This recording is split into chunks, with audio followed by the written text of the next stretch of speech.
Where do you see yourself in the business in the next 3 to 5 years? I'm glad you said 3 to 5 years, because if you said 20, I'd say retired. So. Yeah, I don't think I can go that long either. Hello, everyone. This is James Harper. Welcome to the Real Estate Halftime Show. We're here live at the secret headquarters in Hendersonville, Tennessee, and we're with our special guest, Jarrod Curcio, where we're going to talk anything and everything about what's going on in the Nashville real estate market and all the surrounding counties, but more importantly, how we're going to tell you some of our fun stories about how we've gotten buyers into homes that maybe had no business getting into homes. That's fair. That's fair. So stay tuned for the Real Estate Halftime Show coming at you live now. It's time for the Real Estate Halftime Show. Sit back, relax, and listen to Nashville's premier inside scoop to real estate with the Mortgage Extraordinaire himself, James Harper. Welcome back to the Real Estate Halftime Show. We are ready to dive right in. I have a good friend and referral partner and real estate agent, Jarrod Curcio, in the studio today. We'll get a little hand clap. Yay, we haven't done a hand clap before. I appreciate James took long enough to ask me to do this. Oh, I know it. I knew I would hear that from you, so that's great. All right, so listen, for the audience out there, this is a special treat because Jarrod, who has been basically in the business since 2004, I don't have my glasses on, but 2004, really has pretty much seen and done a little bit of everything in real estate transactions, and I mean everything, because I've probably been a part of a good portion of those when it comes to the difficult, the challenging, and the creativity it has taken to get a buyer to the closing table. Last couple of years, he spent a lot of time on the listing side. I'm sure he's got some great stories to tell us there. But welcome to the show, Jarrod. Well, thank you, James. Pleasure to be here. And that was a great introduction. And absolutely, if there's anything difficult in real estate, I've been involved with it.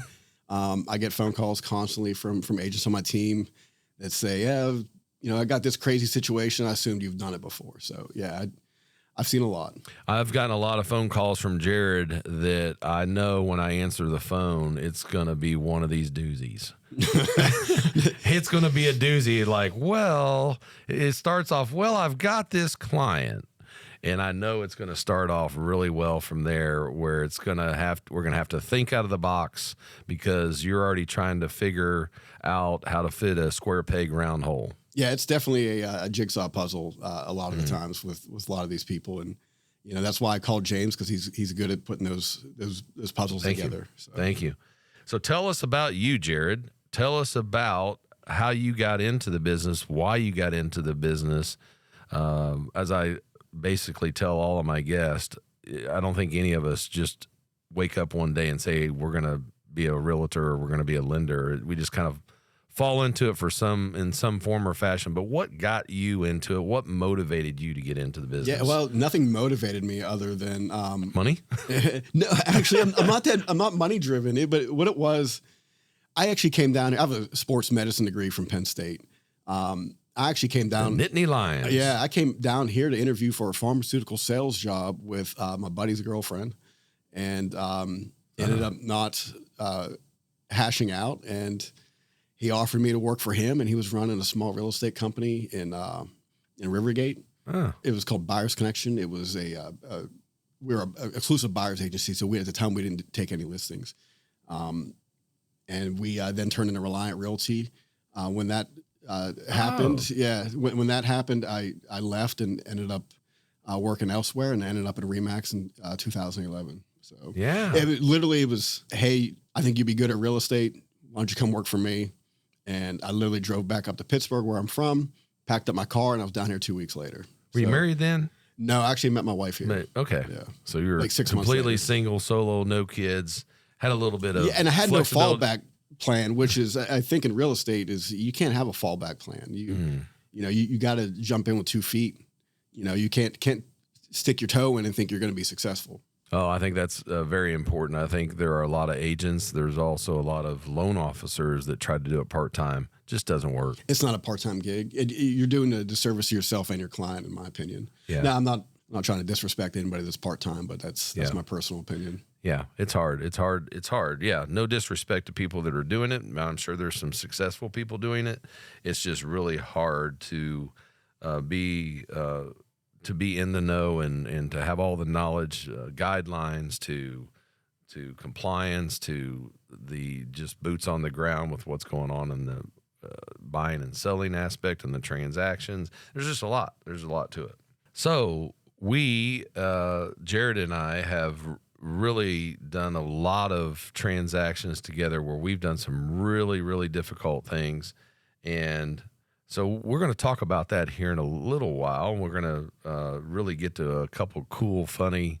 I'm going to try to remember. Maybe Jarrod's going to try to remember. Maybe we don't remember them at all. We'll see how that goes. Yes. We're getting old. But so when you jumped into the real estate business, and I mean you jumped into it, I mean you went cold turkey from, I'm an engineer by degree. I jumped out of my industry, jumped into lending. You had a degree in sports medicine, and you jumped out of it before you even really got started. What did you like about it once you got into it? Well, what made you say, yeah, I think I want to keep on doing this? I like the challenge. I enjoyed meeting people. I enjoyed helping people that other people wouldn't help. And what I mean by that, when we first started, we were mailing apartment complexes in Antioch and Rivergate and Madison. We had Kroger ads and stuff like that. So it was a lot of that versus that's rent. Old school, yeah. I know, right? So it was like that versus rent. Yeah.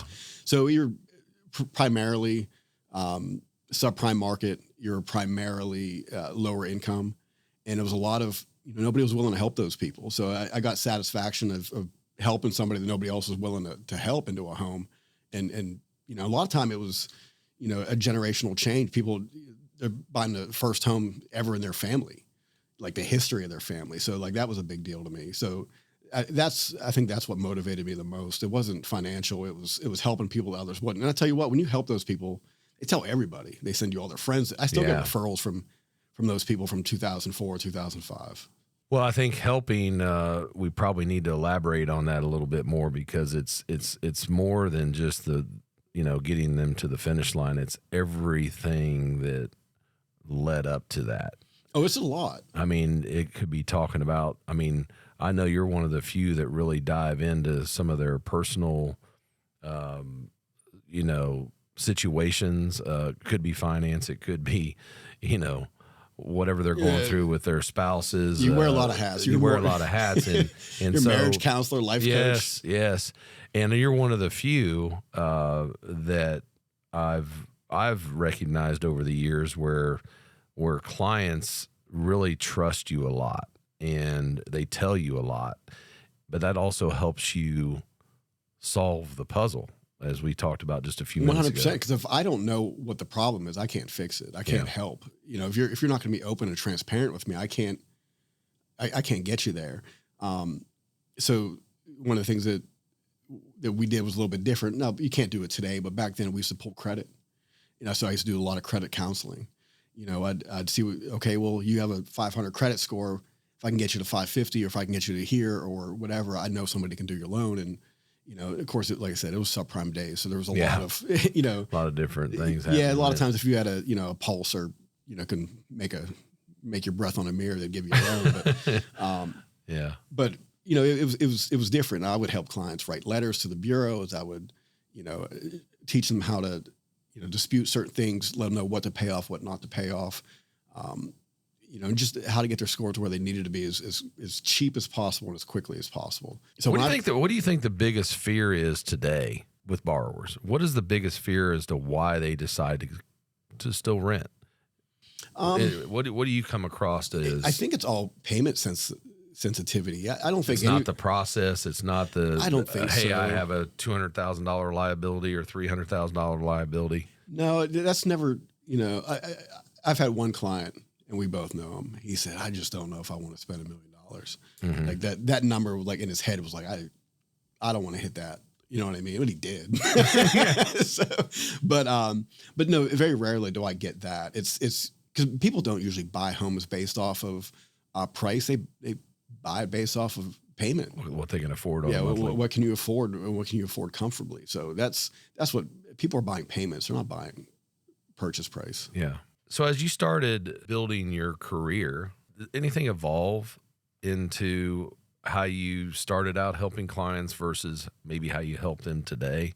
Is there anything different, or is you just feel like you've kind of sharpened your skills, or because I mean you're doing a good amount of business and have been for several years. The repeatability of that is not an accident, right? No, I don't think I've done anything really differently other than managing maybe the amount of hours that I'm working. I'm kind of streamlining that process a little bit. But nothing's really changed as far as my approach is, growing up in Pittsburgh as blue collar, you get up and you work and you put the time in, and you have to at least I treat real estate like it's a full-time job. And I get up, I know exactly what I need to do that day. I have my calendar set. I know which people I have to follow up with. I know which people I'm showing property to. Everything's kind of blocked out in my calendar. I do follow up 4 or 5 days a week. I think that is one of the keys as far as staying steady, because a lot of times real estate can be a roller coaster, where people may have like 2 or 3 closings one month and they don't have a closing for 6. And that usually happens because people fail to, try to get new business and they lack their follow-up while they're busy. So one of the things that I always brag about is the only thing I really brag about, because I don't really like talking about myself, but in almost 20 years of real estate, I've only had 2 months where I didn't collect a paycheck. That's big. And that's consistent. I will say it time and time again, you're probably one of the best when it comes to follow-up. And it's the time blocking, it's the organization, and it's the relentless follow-up all the way down to a phone call, a text, or a connection, whatever that might be. And that has definitely made you rise to the top. What's been your best year? What's been your best year as far as number of transactions? I think the most I've ever closed in a year was 61. 61 doesn't happen by chance. 61 transactions does not happen by chance in any way, shape, or form. And that's 61 different clients. It's not, I don't work right. model homes. I don't, work in so I know a lot of people, I sold 120 houses. I'm like, yeah, but not discrediting people sitting in model homes, but it's different. It's 61. You're having walk-in traffic. You're having things that drive you there, but you're out just shaking the bushes and depending on referrals and trying to chase new business every day to make that happen. Yeah, I'm primarily referral. I do a lot of, team listings with our company. We obviously working for the Gary Ashton team. We have quite the marketing exposure and stuff like that. So I do work with a lot of sellers that are coming from the company, but for the most part, I work primarily referrals. So where do you see yourself in the business in the next 3 to 5 years? I'm glad you said 3 to 5 years, because if you said 20, I'd say retired. So, yeah, I don't think I can go that long either. These last 3 have about tapped me out. Yeah, burn out. Yeah. No, I don't see a lot different as far as what I'm doing. I do a lot of mentoring as well, so I think I would like to hopefully I can transition into a little bit more mentoring and stuff for the company. So I think right now I probably have 7 active mentees. I probably have mentored over 30 agents at our company. So I didn't actually know that. Yeah, that's obviously takes a lot of time. Yeah, it's definitely time consuming. They have questions. They don't learn much in real estate school, so if somebody's wanting to buy a house today, and they're trying to find a good buyer's agent like yourself, or if they want to reach out to you, how do they get a hold of you? Well, I mean, shameless plug. You can Google me. I'm pretty easy to find. Jarrod Curcio, my phone. That's C-U-R-C-I-O. Yes. Yeah. I've botched that name up over the years. Yeah, I'm real easy to find, and my cell phone is readily available. My email is readily available. I don't hide and not give out my cell phone. So all you gotta do is Google my name, and you'll find my cell phone. So yeah, I just say call, email, whatever. I answer to everything. Very responsive. I try to, usually from 6 a.m. to 8 p.m. I'll respond back. So All right. Well, let's jump into. Here we go. Here we go. Do you have one? We may have to. May have a slight delay and may have to edit this in some form or fashion. But let's think of a good one that goes along the lines of one of my famous quotes that I'm pretty sure I didn't steal this from anybody. But the difficult we do now, the impossible just takes a little longer, which means don't ever give up. And so Jarrod and I have definitely taken that approach on some of our clients over the years, that as long as they stay motivated. I'm going to speak of one of mine that literally took 2 years to close. He had just a mess of a situation going on with his taxes.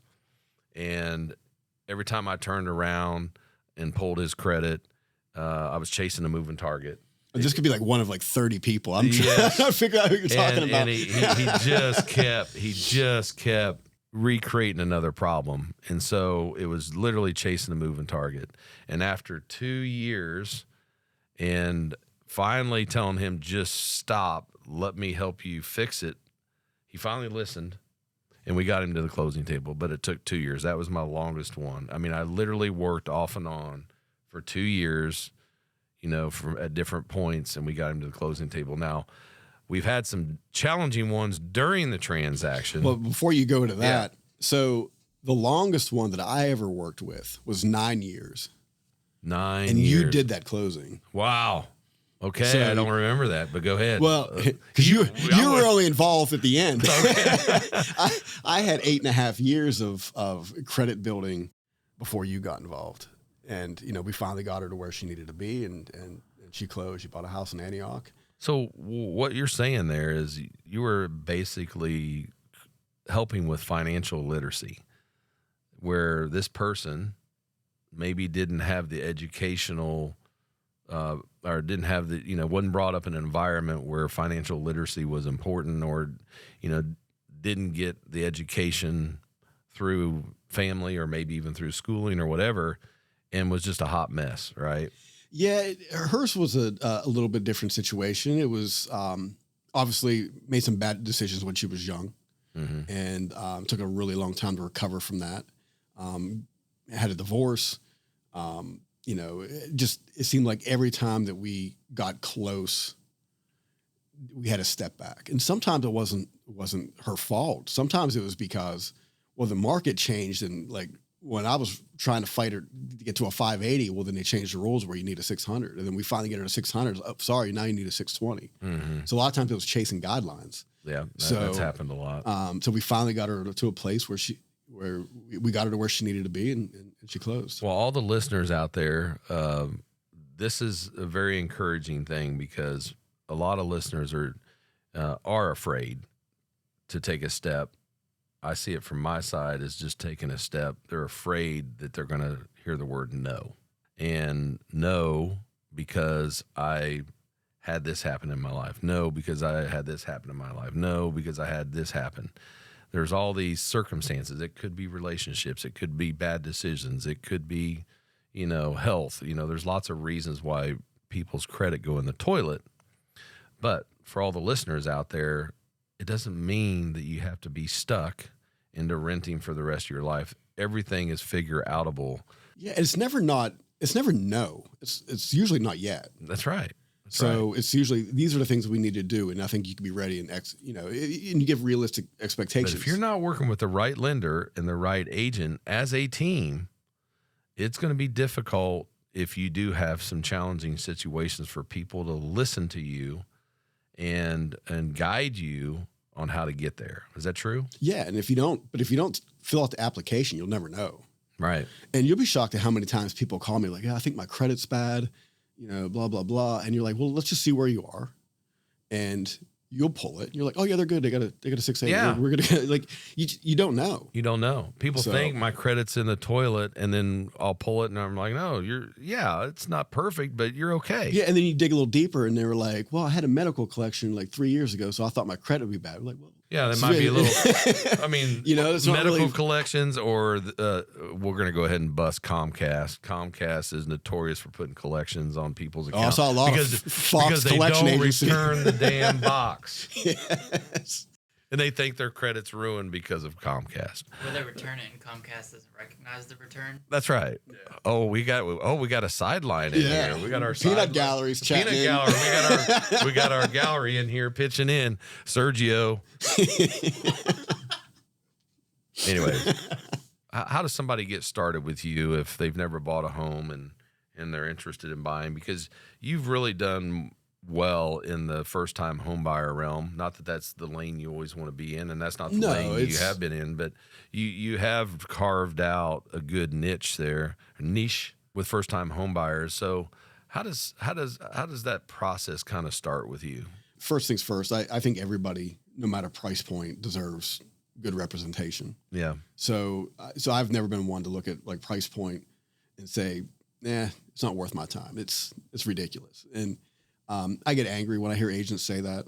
And people who know me long enough know that one incident happened where I heard an agent talking about, it was like, I don't want to work with that lead. It's only $250,000 and whatever. Yeah. And I'm like, in the back of my head, I'm thinking, my dad was a truck driver and my mom worked at a factory outside of Pittsburgh. And like $250,000 is a lot of money to them. That's a big house to them. Mm-hmm. I told her, were you too good to work for my parents?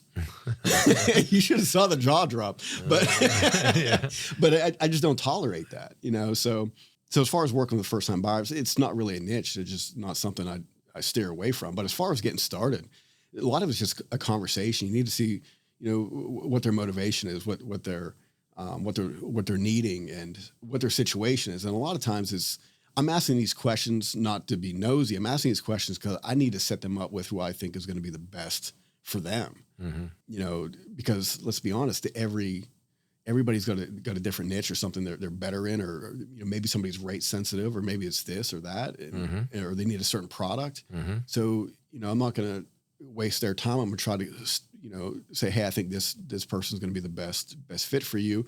You always start with a pre-approval. You have to. Yeah. Now, I'm always one of those ones that someone calls and say, hey, can I see a house? I don't say, well, I need your pre-approval letter. I'll say, yeah, absolutely. Because for me, it's an opportunity to meet somebody.